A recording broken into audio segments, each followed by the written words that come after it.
तुकाराम महाराज ढोंगी भक्ताबद्दल बोलताना या ठिकाणी एक सांगताय की ज्या पद्धतीनं बहुरूपी आपलं वरचं सोंग पालटतो त्या पद्धतीनं मासा पकडण्यासाठी बगळा हा ध्यानस्थ बसतो.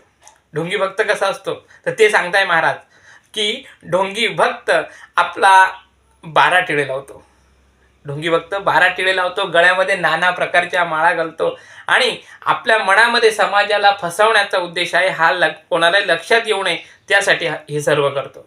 म्हणजे हे एखाद्या शिकाऱ्याप्रमाणे होतं आहे असं महाराज सांगताय की ज्या पद्धतीनं शिकारी मासा पकडण्यासाठी गळ टाकतो आणि माशाला म्हणजे त्या गळाला काहीतरी खाण्याचा पदार्थ टाकून त्या माशाला आकृष्ट करतो आणि मासा त्या गळाला म्हणजे अडकणी असते हे त्या माशाला लक्षात येत नाही आणि तो अडकतो आणि त्याला लक्षात येत नाही.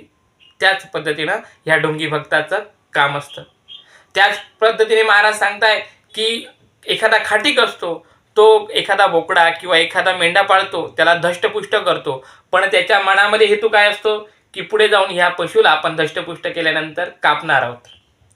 असं आहे ढोंगी भक्ताचं.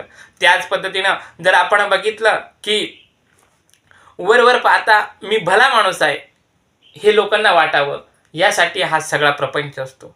पण हे सर्व जरी असलं तरी हे पांडुरंगा तुला माहीत आहे मी कसा आहे काय, तर माझ्याकडे दुर्लक्ष करू नको, माझ्यावर कृपा कर असं तुकाराम महाराज म्हणताय.